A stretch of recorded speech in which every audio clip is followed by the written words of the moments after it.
Let's give the Lord a round of applause.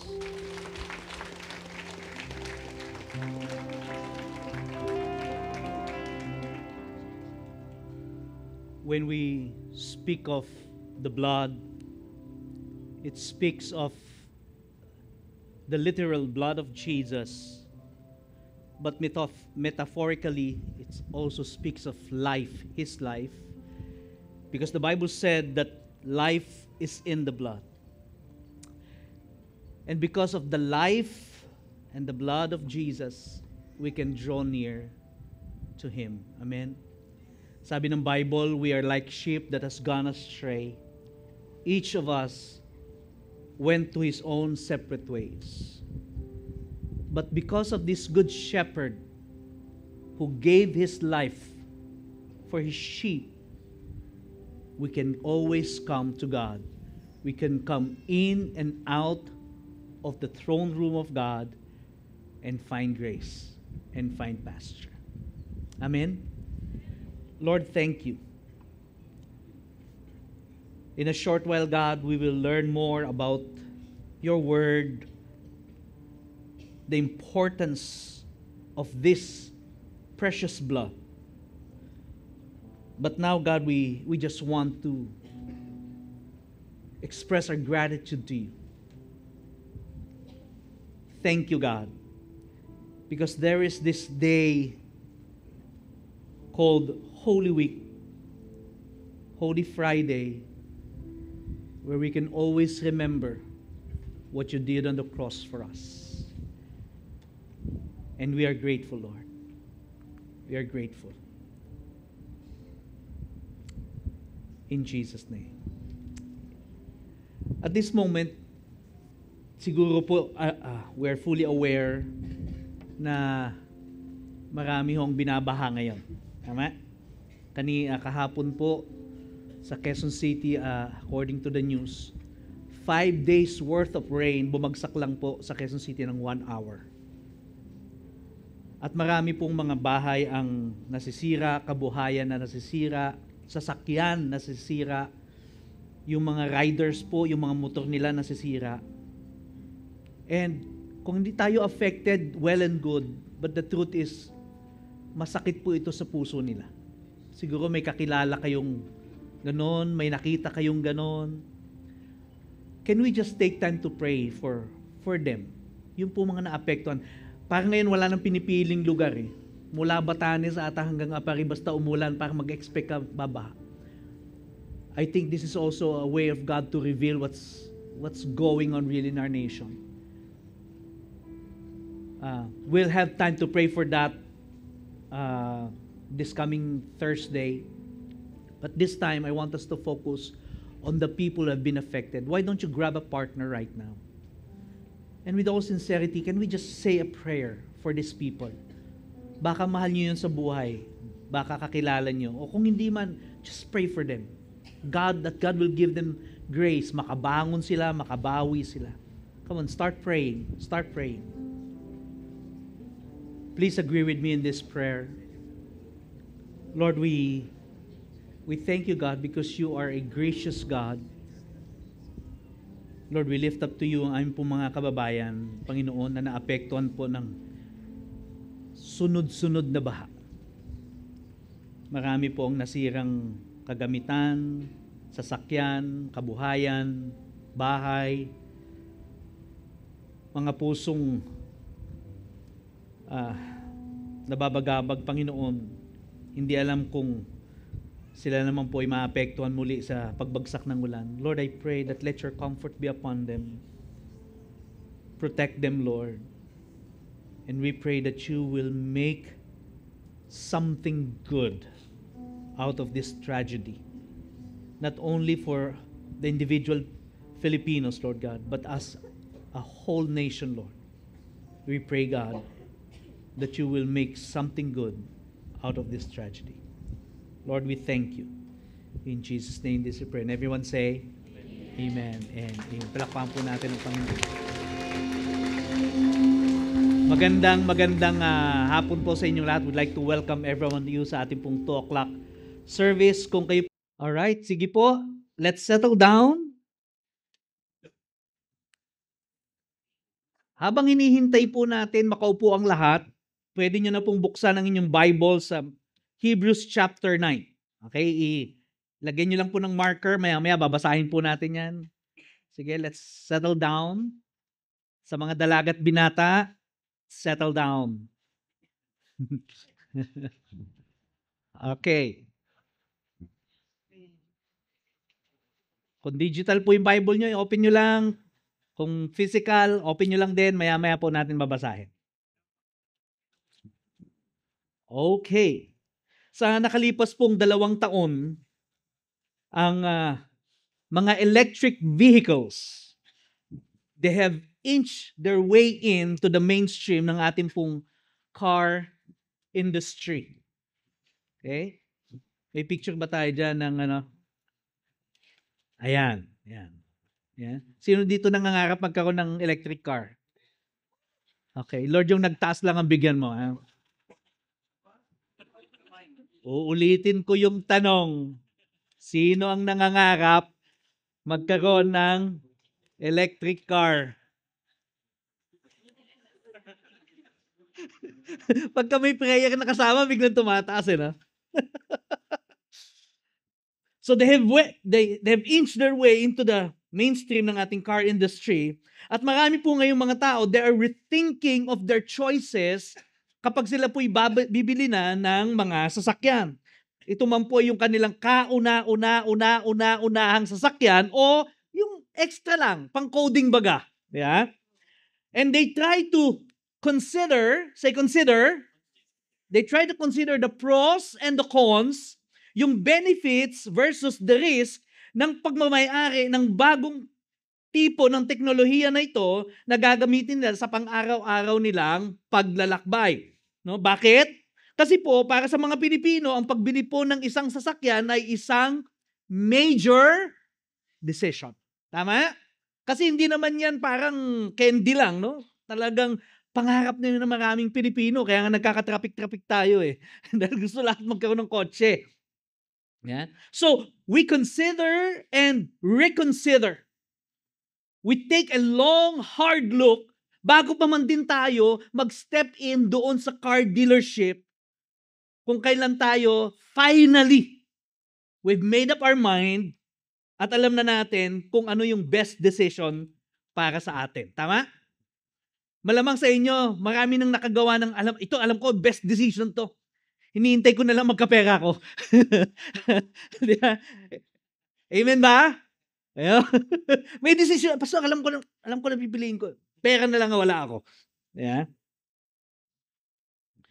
Yung mga Jewish Christians po na nagbabasa po ng Book of Hebrews, sila po yung original audience nito, they were about to make a decision that would significantly affect yung kanilang spiritual life, pero mas higit lalo yung kanilang eternal life.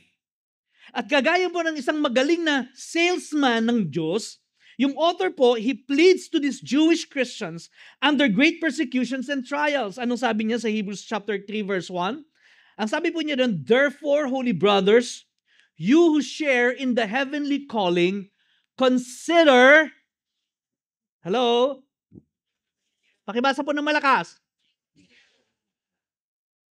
Para siyang isang salesman ng isang electric car na nagsabing, will you please consider this? Gusto mong bumili ng Hilux? Gusto mong bumili ng BMW? No? Ano yung BMW? Bayad mo, wala. Ayan. pero sabi niya, will you please consider BYD? Ano pa ba? VinFast, Tesla, Omeda. Yeah? Will you please take a long and hard look and consider? So sinasabi niya, consider Jesus, the apostle and the high priest of our confession. Pag-isipan mong mabuti yung pipiliin mo. But I admonish you to take a closer and careful look at this Jesus whom we call the apostle and the high priest of our faith, our confession. Kagaya po na sinabi ko last week, ang gusto lang naman po ng author, kaya niya isinulat ang Book of Hebrews, ay i-admonish sila i-encourage sila na hindi sila magpadala, no? Magpatianod. No? Parang baha lang talaga, no? Huwag kayong magpa-pressure to give up, to give in sa pressure na yan. At mapilitan kayo i-give up yung faith ninyo. At alam niyo paano niya ginawa yung admonition na yon? Paano niya in-encourage? Gaya ng sinabi ko sa inyo last week, he taught them about theology. The book of Hebrews was never meant to be a theological treatise. Okay? But his way of encouraging people, gusto niya ipakita, ito ang Diyos ninyo, ito ang Jesus na pinagkatiwalaan niyo. You need to know who Jesus is. Mga kapatid, kailangan nating makilala sino ba ang Diyos na ating pinagdilingkuran, ang Panginoon na ating pinagkatiwalaan, na siyang nagbigay sa atin ng kaligtasan at lahat ng mga napakagandang bagay na ating tinatangkilik sa ngayon. Yeah? Kasi po alam ng author na kung kakilala nila si Jesus ng ganong katindi, no? Sabi sa radyo, tudu-tudu. Yeah? Kung alam mo si Jesus tudu-tudu, sabi niya, you can overcome all adversities in life. And so let's dive in and know and understand sino ba tong Jesus na to and what He has done for us. Tayo po tayong lahat bilang paggalang sa pagbabasa ng salita ng Diyos. Aklat po ng Hebreo, Kabanata 9, mga talatang 11 hanggang 28. Okay. Sinasanay ko pong magtagalog kasi baka po pag nagkaroon tayo ng susunod na service, additional service, baka mas maraming Tagalog na. At least dun sa service na yon. No? So, abangan po nyo yan. Pinagpipray natin yan. Kasi napupuno na po tayo, hindi na tayo makakapag-invite ng mga mahal natin sa buhay. Sino dito gusto nyo makasama ang mahal nyo sa buhay?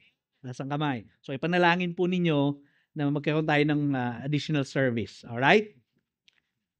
Hebrews 9, verses 11 to 28. Medyo may kahabaan po, pero ito po'y salita ng Panginoon na pwedeng magpabago ng ating buhay. But when Christ appeared as a high priest of the good things that have come, then through the greater and more perfect tent, not made with hands, that is not of this creation, he entered once for all, say once for all, into the holy places, not by the means of the blood of goats and calves, but by the means of his own blood, thus securing an eternal redemption. For if the blood of the goats and bulls and the sprinkling of the defiled persons with ashes of the heifer sanctify for the purification of the flesh, how much more will the blood of Christ, who through the eternal Spirit offered himself without blemish to God, purify our conscience from the dead works to serve the living God. Therefore, he is the mediator of a new covenant, so that those who are called may receive the promised eternal inheritance, since a death has occurred that redeems them from the transgressions committed under the first covenant. For where a will is involved, the death of the one who it must be established. For a will takes effect only at death, since it is not in force as long as the one who made it is alive. Therefore, not even the first covenant was inaugurated without blood. For when every commandment of the law has been declared by Moses to all the people, he took the blood of calves and goats with water and scarlet wool and hyssop, and sprinkled both the book itself and all the people, saying, "This is the blood of the covenant that God commanded for you." And in the same way, he sprinkled with the blood both the tent and all the vessels used in worship. Indeed, under the law, almost everything is purified with blood, and without the shedding of blood, there is no forgiveness of sin. Verse 23. Thus, it was necessary for the copies of the heavenly things to be purified with these rites, but the heavenly things themselves with better sacrifices than this. For Christ has entered not into holy places made with hands, which are copies of the true things, but into heaven itself, not to appear in the presence of God on our behalf. Nor was it to offer himself repeatedly as the high priest enters the holy places every year with blood not his own. For when he had to suffer repeatedly since the foundation of the world. But as it is, he has appeared once for all at the end of the ages to put away sin by the sacrifice of himself. And just as it is appointed for man to die once, and after that comes judgment, so Christ, having been offered once to bear the sins of many, will appear a second time, not to deal with sin, but to save those who are eagerly waiting for him. This is the word of the Lord. You may now take your seats.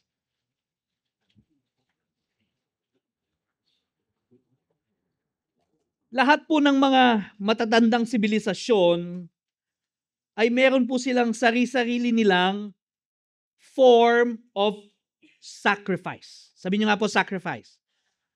Pag sinabi ko mong sacrifice, I do not mean the sacrifice ng ating mga magulang sa pagpapalaki sa kanyang mga anak. Bagamat ina-appreciate po natin dito ang mga sakripisyo ng mga magulang. Sino po ba dito mga magulang? Taas ang kamay. Palakpakan nga po natin ang ating mga parents. Salamat po sa inyong mga sakripisyo. Okay? Pero hindi po yun yung tinutukoy natin dito pag sinabing sacrifice. It is not the sacrifice of any people by stepping out of their comfort zone in order na mapaglingkuran po nila yung ibang pangangailangan ng mga tao. Hindi po yun yung ganong sakripisyo ang tinutukoy ko. I'm talking about an animal sacrifice. And generally, an animal sacrifice is a way of appeasing the gods. Okay? Ang purpose po niya, number 1, to appease the gods. Number 2, for the atoning of the sins. Nung tribo na yon, nung mga tao na yon, and also for the asking of favors, katulad po ng ulan, no? Wag lang baha. Nananalangin sila, nag-aalay sila, nagsasacrifice sila para magkaroon ng ulan at magandang harvest. An animal sacrifice, mga kapatid, is a bloody and messy business. If you do not have the stomach for that, no, yung hindi mo kayang makakita ng dugo, no, hindi ka pwede siguro maging priest o saserdote sa isang ancient civilization. Meron po akong kakilalang pastor, nakakita lang ng dugo, talaga nanlulumo. Itago na lang po natin siya sa pangalang Toot. Yeah. Animal sacrifice, mga kapatid, is so gory. No? I don't know kung bira natin gamitin niya, pero yung parang yak! Kadiri! Yeah? Pag nakikita, siguro sa YouTube may napapanood na kayo ng mga kinakatay, di ba? Ngayon po, ang pagkakatay po kasi ng hayop, baboy man, baka man, tupa, ang tawag nila dyan ay humane slaughtering. No? Makatao. Noon po, walang ganun. Hindi po uso yun. Talagang pag kinatay, katay talaga. Tumatalsik, dugo. And it's not for the faint-hearted, but it was necessary para po ang ating mga kasalanan ay matubos o ma-atone. Okay? Sabi po ng binasa natin, verse 22. Sige po, buklatin po niyo ulit yung Bible ninyo. Verse 22. Sinasabi dito, indeed, under the law, almost everything is purified with the blood. Meaning, lahat po ng mga ginagamit nila doon sa tabernacle o doon sa templo, it's being purified by the blood. Okay? Everything is purified with blood, and without the shedding of blood, there is no forgiveness of sin. Hindi ko lang po talaga maintindihan paano lilinis yung mga utensil, yung mga kopa, yung mga kandelarya na yan kapag tinalsikan mo ng dugo. No? Ang alam ko, magiging mamamantsahan sila. Yeah? Parang sa logic natin, parang hindi ko maintindihan paano yung lilinis. But in the spiritual realm, in the eyes of God, kapag daw po yan ay na-sprinkler ng dugo, lumilinis siya. Nagiging banal siya. Dahil according to the law of God, without the shedding of the blood, there's no forgiveness of sin. Sa aklat po ng Genesis, we have a sneak preview of this truth. an early shadow or foreshadow, if you may. Gusto ko pong ipakita sa inyo ang isang video. Ray, may sound ba tayo dyan? Ready yung sound natin? Okay. I want to show you a video ng isa pong question and answer portion ng mga Bible scholars, Bible teachers. And this time po, ang sumagot ay si R.C. Sproul, isa pong sikat na Bible teacher. And then we will jump off from this topic. Can we, okay na ba? Let's show it. Slow to anger and patient. Pakisimulan yung simulan. If God is slow to anger and patient, since God is slow to anger, we're always learning. Since God is slow to anger and patient, then why, when man first sinned, was his wrath and punishment so severe and long-lasting? Time out. Didn't we just have that question a second ago? We did. Yeah. It's a little, think little, we little did. nuance. That God's punishment for Adam was so severe. This creature from the dirt defied the everlasting holy God. After that, God had said, the day that you shall eat of it, you shall surely die. And instead of dying, Thanatos, that day, he lived another day and was clothed in his nakedness by pure grace and had the consequences of a curse applied for quite some time. But the worst curse would come upon the one who seduced him, whose head would be crushed by the seed of the woman. And the punishment was too severe? What's wrong with you people? I'm serious. I mean, this is what's wrong with the Christian church today. We don't know who God is, and we don't know who we are.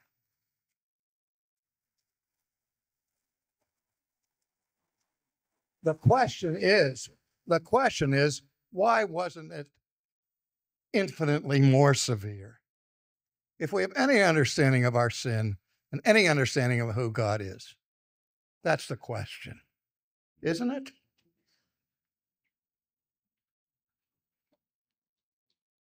We need to understand what sin is and who God is.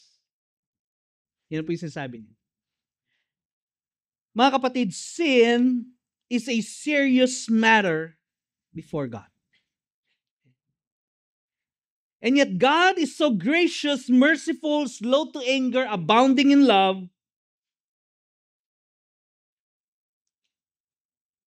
Hindi niya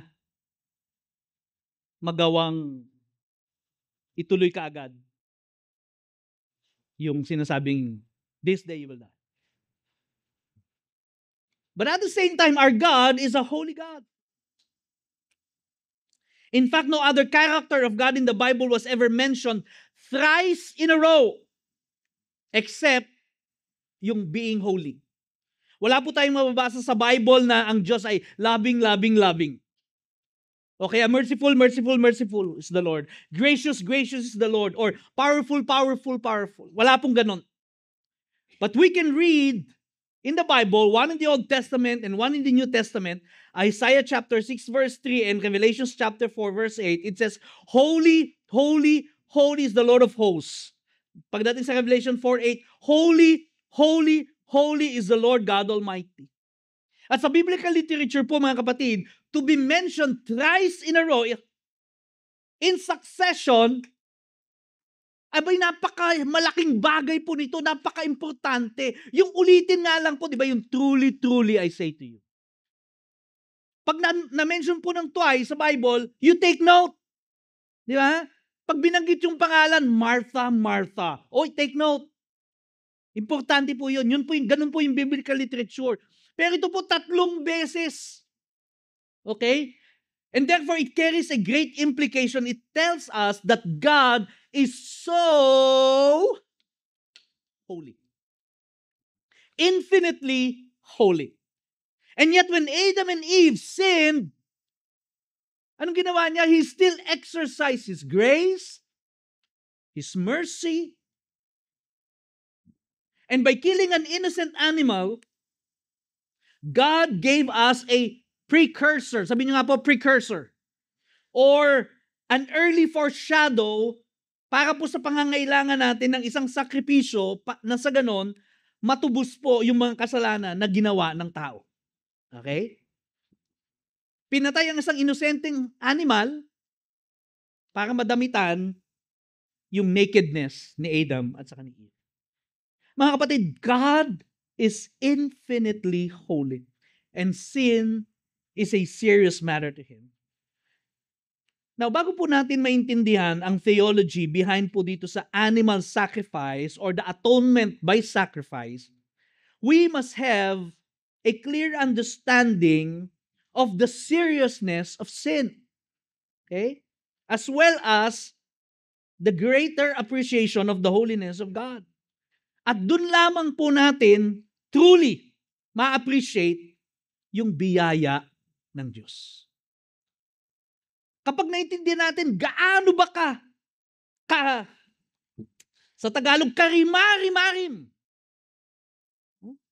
itong kasalanan sa harapan ng Diyos at kung gaano kawalang hanggang banal ang Diyos, doon natin ma-appreciate kung gaano kalawak ang biyaya niya. You see, God being holy, hindi po siya pwedeng tumingin talaga sa kasalanan. At bahagi po din ng kanyang karakter ay yung kanyang pagiging just. Sabi niyo nga po, just. Lennon, na ba sa Tagalog yung just? Basta. Yung makatarungan. Ayan, no? Sabihin ko sana matuwid. Matuwid is righteous. No? Just is makatarungan. He cannot let the sin committed go unpunished. Siya po'y banal at siya'y makatarungan. Kung wala pong gagawin ng Diyos laban dun po sa kasalanan na ginawa, then God would not be just. And then He would not be holy at all. Okay? Sin, on the other hand, so kung titingnan nyo, medyo parang quote-unquote merong divine dilemma. Yeah? Banal ang Diyos, matuwid ang Diyos, pero mapagmahal din siya. So, ano ang gagawin niya sa kasalanan? Yeah? Sa kabilang banda po, ang kasalanan ay tinuturing na parang isang utang. Sabi niyo nga po, utang. Okay? Naalala niyo ba yung panalangin ng Our Father? Yeah? Ano sabi doon, lalo na sa King James? Forgive us our debt. The utang. Okay? It needed to be paid for.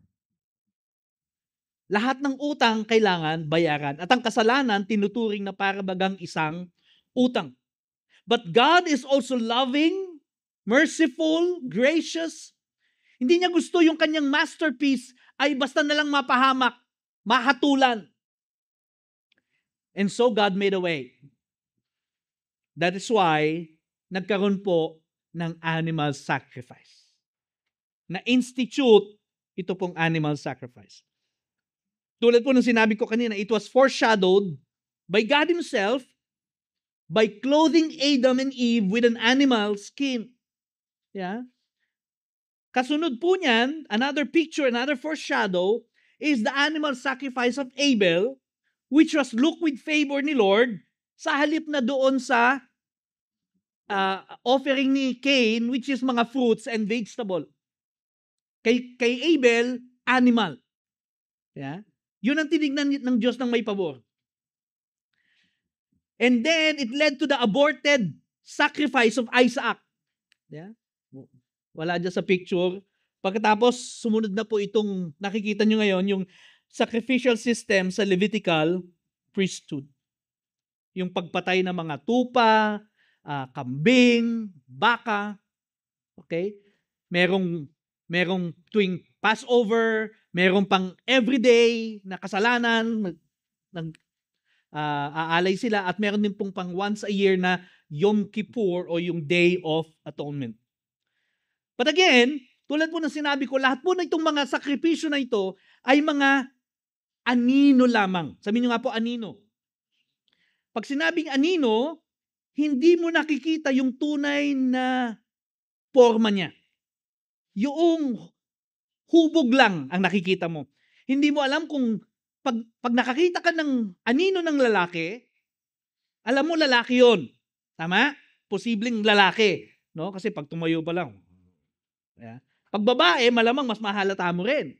Pero hindi mo alam kung siya ba'y may tagyawat, siya ba'y Chinese, siya ba ay maitim. Hindi mo alam yon.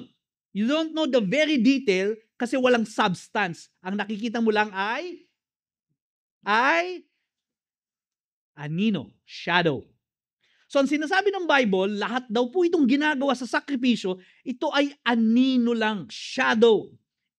Okay? At yung tabernakulo naman po at yung templo ay nagsisilbi, at lahat po ng nandoon, lahat ng mga utensils doon, ay nagsisilbing copies or kopya lang, pattern. Okay? Nung tunay na nandun sa langit. Basahin po natin ang Hebrews chapter 10, verse 1 to 4. Okay? Nandyan po yan sa ating TV screen. For since the law has but a shadow of the good things to come instead of the true form of these realities, it can never, by the same sacrifices that are continually offered every year, make perfect those who draw near. Shadow lang kasi siya eh. Hindi siya talaga makaka-perfect ng tao o makukompleto yung trabaho talaga. Otherwise, they would not have ceased to be offered. Since worshippers, having been once cleansed, would no longer have any consciousness of sin. Kasi kung sapat na yon, hindi na sila mag-offer ulit kasi perfect na yung konsensya nila. But in these sacrifices, there is a reminder of sins. Sabi niyo nga po, reminder of sins. Every year. Imaginein mo yon. Yeah? Mag-aalay ka kasi gusto mo malinis ka, pero ang nagiging effect sa'yo, napapaalalahanan ka ng kasalanan. Yeah. For it is impossible for the blood of bulls and goats to take away sins. That is why there's a need for better sacrifice. One that could truly cleanse the conscience of man and atone for his sins. At kaya sabi po ng author, balikan po natin ang chapter 9 verse 13. For if the blood of the goats and bulls and the sprinkling of defiled persons with the ashes of the heifer sanctify for the purification of the flesh, how much more will the blood of Christ, who through the eternal Spirit offered himself without blemish to God, purify our conscience from dead works to serve the living God. So the sacrifices Jesus is better. But what makes the sacrifice of Jesus better? Bakit tinawag na better siya? Let's make a comparison first. Yeah? Una po, no? Medyo, may papakita po akong chart sa inyo mamaya para mas makita nyo ito ng mas malinaw. So medyo bibilisan ko lang po ng konti dahil meron din tayong communion later on. Una po yung place of offering. Okay? Yung place of offering po, sabi po sa verse 11, but when Christ appeared as a high priest of the good things that have come, then through the greater and more perfect tent, sabi niyo nga po tent, not made with hands, and that is not of this creation. So hindi si Jesus nag-offer dito sa lupa.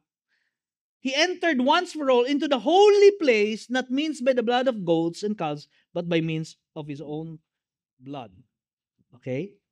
So ibig sabihin niyan, yung place of offering, yung mga high priest, doon sila sa tabernakulo o kaya sa templo nag-aalay, si Jesus doon sa holy place. Doon mismo sa langit. Sabi sa verse 24, for Christ has entered not into holy places made with hands, which are copies of the true things, but into heaven itself. Ayan. So doon pa lang makikita mo na magkaiba. Second, the nature of sacrifice. Ano ba itong nature of sacrifice na ito? Verse 12.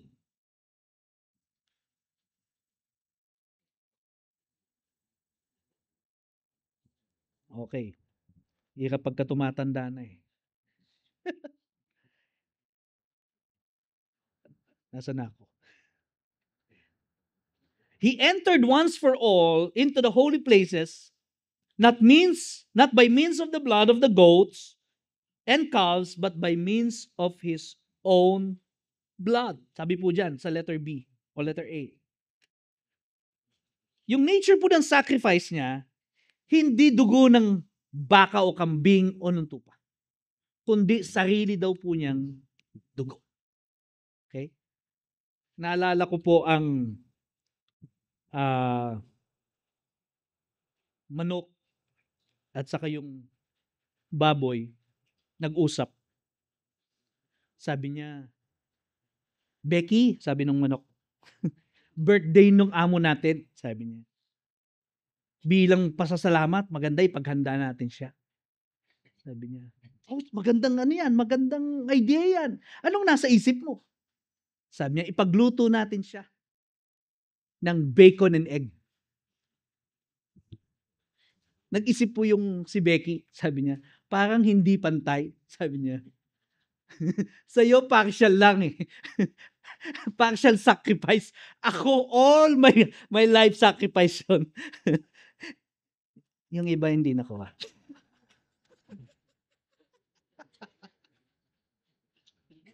Mamaya paglabas nyo, makukuha nyo yun. Hindi lang partial, hindi yung parang dugo lang ng kung sino, kung ano, sarili niyang buhay, yung kanyang inalay. Hindi po siya ang may utang, tayo ang may utang. Hindi natin kayang bayaran yung utang natin, siya ang nagbayad. Upang sa ganon, tayo'y mailapit sa Diyos. Amen? He gave up His life by shedding His blood. Next, the frequency of the sacrifice. Verse 25.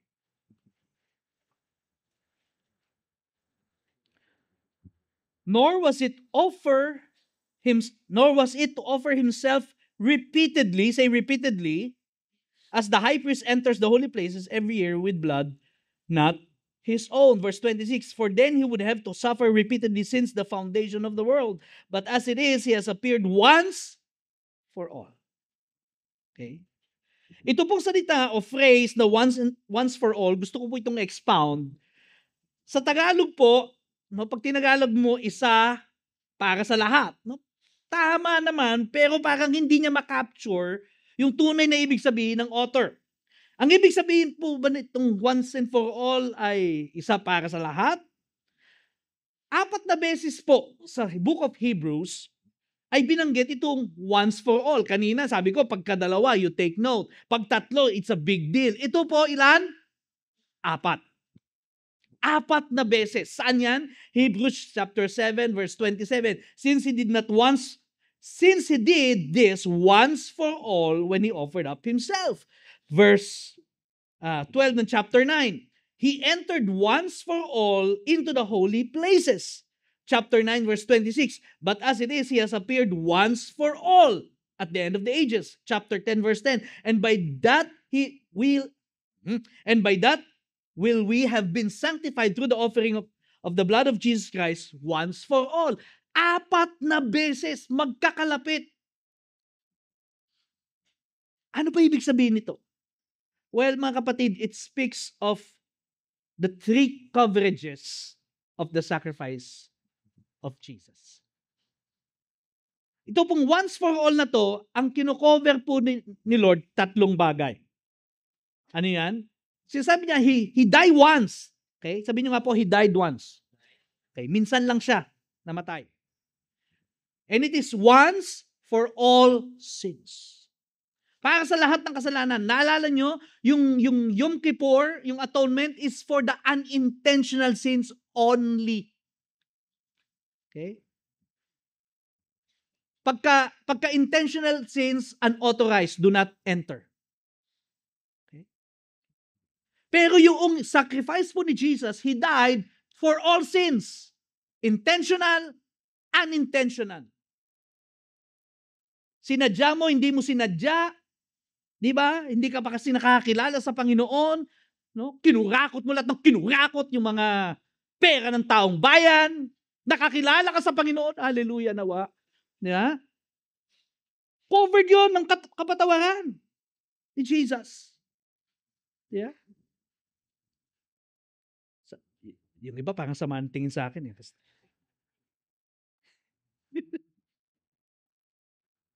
No wonder, sabi ni Paul, sa Romans chapter 8 verse 1, there is therefore no condemnation to those who are in Christ Jesus. Kaya kahit marami kang nakumit na kasalanan, pero pag nakakilala ka na sa Panginoon, nagsisi ka ng kasalanan mo, hindi ka niya na i-condemn. Bakit? Kasi covered na lahat ng kasalanan, whether it is intentional or unintentional. At kahit sabihin pa sa iyo ng demonyo, I know what you did last summer. Sasabi mo na, pinatawad na ni Lord yon. We would no longer be condemned kasi nanampalataya na tayo kay Kristo. And as repeatedly quoted sa book of Hebrews, no, paulit-ulit, ito pong Jeremiah 33, no, ito po yung New Covenant.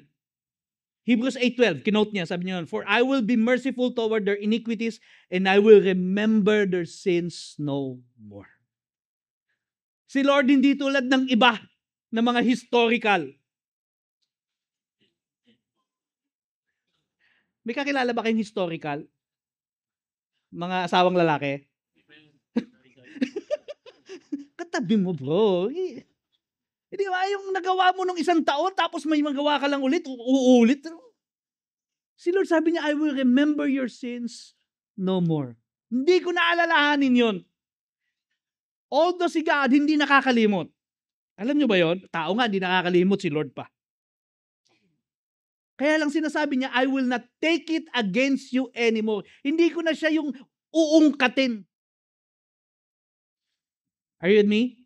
Psalm 103 verse 12, as far as the east is from the west, so far does He remove our transgressions from us.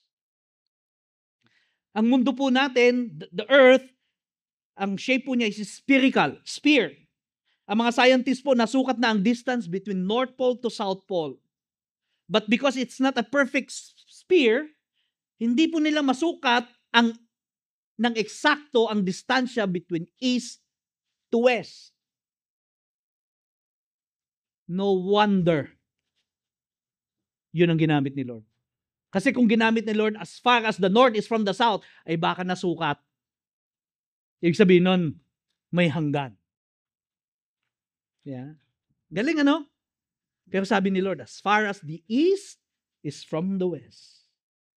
So once for all, sin. Second, it is once for all humanity. Yung old covenant po, yung sacrifice ng mga saserdote noon, good for the nation of Israel only. Exclusive. Hindi po pwedeng makisaw-saw tayo doon. Hindi po pwedeng sabihin, pwede bang bakas naman ako dyan? Hindi. But the sacrifice of Jesus is for all humanity. Bata, matanda, may pera o wala, may ngipin o wala, may buhok o wala, puti, itim, red, yellow, kahit maputla. Yeah? Kasama doon. Revelations chapter 5 verse 9 and 10. They sang a new song saying, Worthy are you to take the scroll, to open its seal, for you were slain, and by your blood you ransomed people for God from every tribe, language, and people, and nation, and you have made them, all these people, a kingdom of priests to our God, and they shall reign on earth. It is once for all humanity. And lastly, it is once for all time. Gaya po na binanggit ko po last week, yung ating pong past, present, and future sin has been atoned for. Nakasama na po doon yung sa sacrifice ni Jesus, yung ating kasalanan ng nakalipas, yung kasalanan natin ngayon, no? Ano bang kasalanan natin ngayon? Yung nag-iisip kayo na tagal naman ni pastor. Pinatawad na nila. At saka yung future pang kasalanan. Kasama ng inatone ni Lord yon doon sa kanyang kamatayan. Okay? Hindi niya na kailangang mamatay muli para doon sa future sins natin. Jesus died for all of our sins. Now, question. Bilang mga Kristiyano, tayo, bilang mga Kristiyano, does it mean, ibig bagang sabihin nito, ng ating mga future sins ay napatawad na? Mag-isip muna, isip muna, ulitin ko. Bilang mga Kristiyano, nanampalataya kay Jesus. Ibig sabihin ba nito, yung mga kasalanang i-commit natin in the future, mamaya yung pakikipag-away sa parking lot. Ibig sabihin ba nun, pinatawad na rin ni Jesus? Yes or no? Who says yes? Taas ang kamay. Itaas ang kamay. Who says no? Huwag mahiya. No? Ulit. Who says yes? Who says no? Hindi pa po napapatawad yun. Ay, sabi mo, pastor, pinatawad na! Nililito mo kami eh!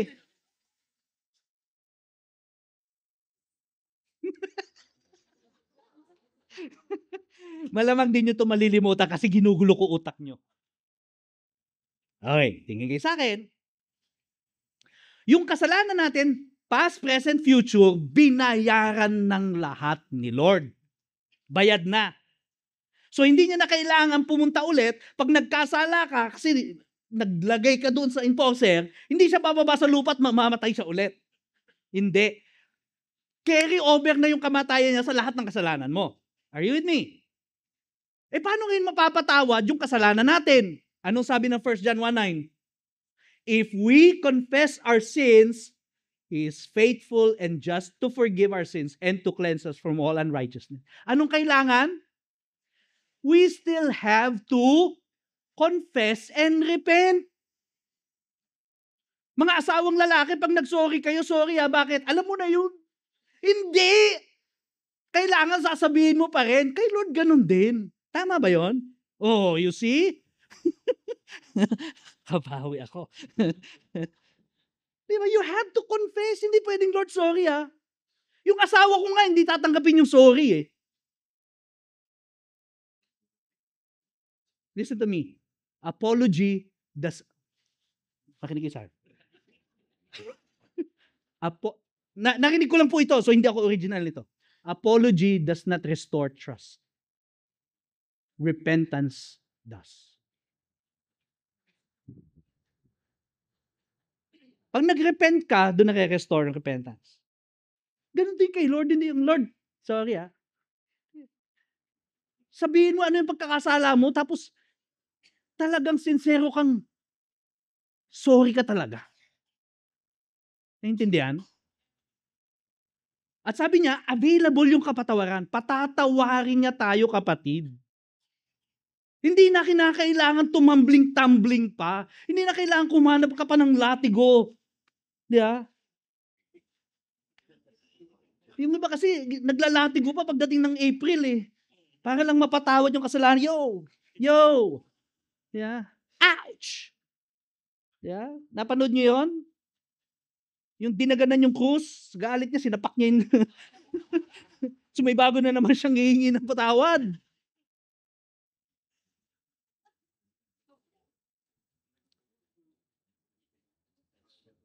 the sacrifice has been made, all you need to do is to avail of the forgiveness. How?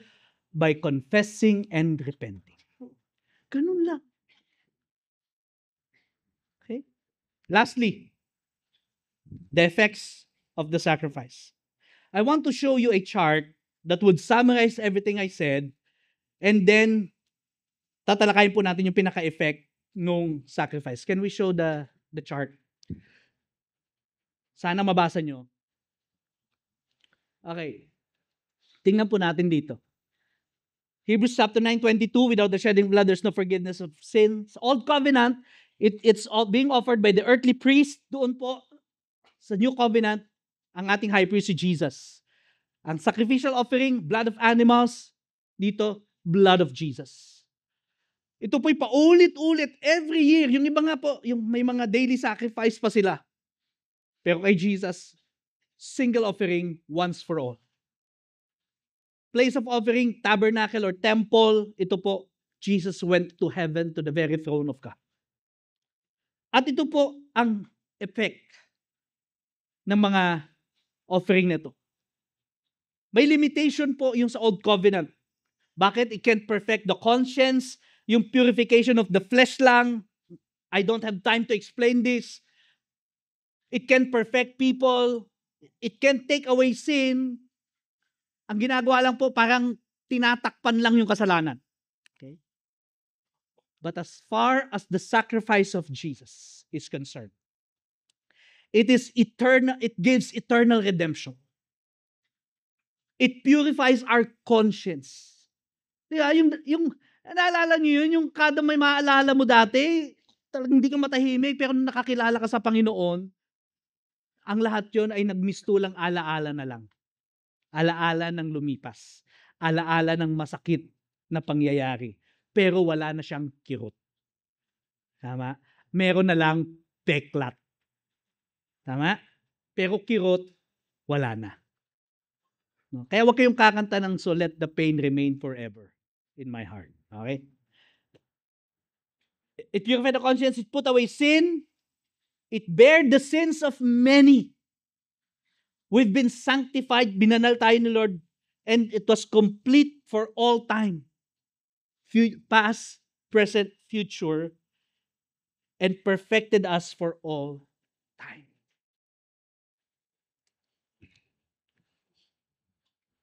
Mga kapatid, Jesus sacrificing Himself, yung kanya pong buhay, yung kanyang dugo, okay?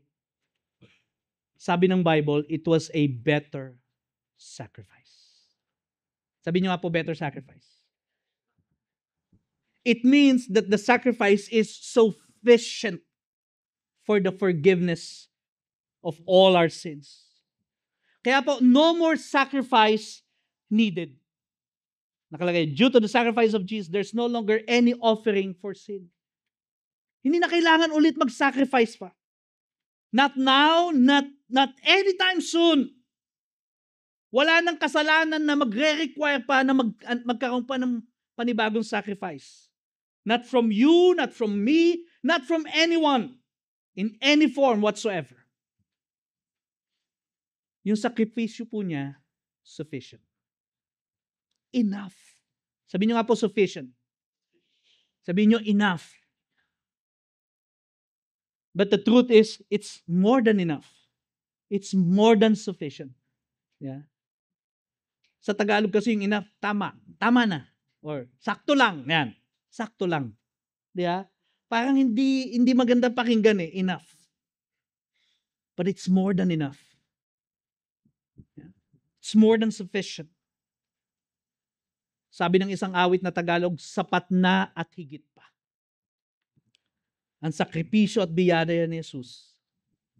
Mga kapatid, maniwala ka sa hindi. Sapat na at higit pa. As we conclude, I want to read the admonition and the encouragement ng author po sa audience. No? Sabi ko nga po sa inyo sa simula, ang gusto lang naman po niya i-admonish talaga sila. At kung ano yung admonition niya, yun din po ang gusto kong admonition sa bawat sa atin. Self-explanatory po ito, but then again, gusto ko po itong basahin. Sa chapter 10, verses 19 to 27. It says, "Therefore, brothers, since we have confidence to enter the holy place by the blood of Jesus," tandaan nyo, he's talking to the Christians. "And if you are a believer of our Lord Jesus Christ, you are cleansed by the blood of Jesus. Your sins have been atoned for, past, present, future. Therefore, you have the confidence to enter." Verse 20, "By the new and living way that He opened for us through the curtain, that is through His flesh. And since we have a great priest over the house of God," verse 22, sabi niya, "let us draw near." Okay? Dalawa po itong let us. Ito yung intention. Let us. Ala. Itong gawin nyo. Ito yung gawin natin. Let us draw near with true heart in full assurance of faith, with our hearts sprinkled clean from an evil conscience, and our bodies washed with pure water. Huwag tayong tumakbo sa Diyos. Don't run away from God. Sabi niya, napapagod kayo, nape-pressure kayo sa persecution, sa dami ng problema. Do not run away. Instead, run to God. Draw near to God. Pag nararamdaman mong gusto mo nang kumantang, "Gusto ko nang bumitaw, taw, taw." Ano sabi ng Bible? Draw near. Kapit lang, best. 23. Let us hold fast. Ito na. Tinisasabi niyang kapit lang, best. Let us hold fast the confession of our hope without wavering, for He who promised is faithful. Mga kapatid, yung best friend mo, pwede kanyang i-betray. Yung magulang natin, pwede silang mag-fail. Yung pastor nyo, lalo na. But our God is a faithful God. Ano sabi ng author? Kapit lang, kapatid. Huwag kang bibitaw. Taw. Amen? Kahit ano pa yung nararanasan natin, kapatid, tapat ang Diyos. Sa mga susunod na linggo po, Sunday, tatalakayin po natin to about faith and how faithful God is. Pero sinasabi lang sa atin, matapat ang Diyos. Amen? At ito po yung pangatlong let us. Verse 24, "And let us consider how to stir up one another to love and good works, not neglecting to meet together, as is the habit of some, but encouraging one another, all the more you see the day drawing near." Encourage daw natin ang isa't isa at huwag tayong tumakas pag Sunday. Yan lang po sinasabi niyan. Kapatid, ipaglaban mo yung linggo. Ipaglaban mo yung victory group mo, kapatid. Huwag yung pag merong pagpipilian, appointment o victory group, appointment. Church o badminton? Badminton. Huwag mo ipagpalit. Let us steer one another. Yung iba nga kasi sabi niya, habit na ito nung iba eh.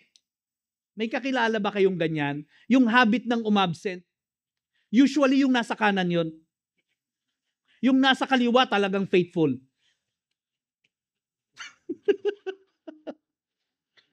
Pero hindi dito yon. Lahat dito faithful.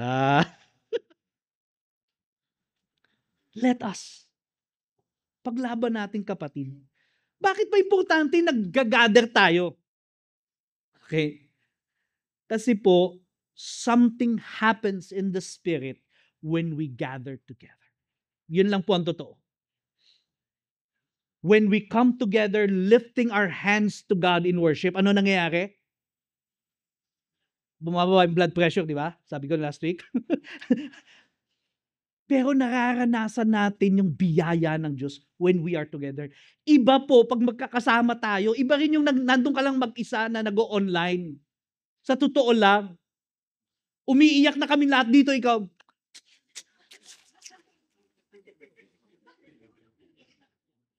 Kami touch na. Ikaw natatalsikan ka pa ng mantika. Wala na akong time. Pagagalitan na ako ng ating bagong SMS. I wish nag-stop na siya doon. Pero hindi po. So itutuloy ko lang din. This is a warning. This is a warning. Verse 26. For if we go on sinning deliberately after receiving the knowledge of the truth, there no longer remains a sacrifice for sins, but a fearful expectation of judgment and a fury of fire that will consume the adversaries. Consider Jesus. Stop thinking of walking away from God. Stop thinking of compromising your faith.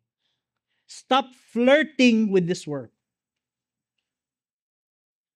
Stop thinking na may magagawa tayong sakripisyo para ma-appease natin si God sa dami ng kasalanan ginawa natin kahapon. Instead, lapit lang tayo kay Lord. Lapit tayo sa isa't isa so we can find encouragement from one another. Otherwise, if you trample on the grace of God, anong sabing ganon? The Bible is clear, a fearful expectation of judgment awaits us. And I hope we will not go that route. Amen?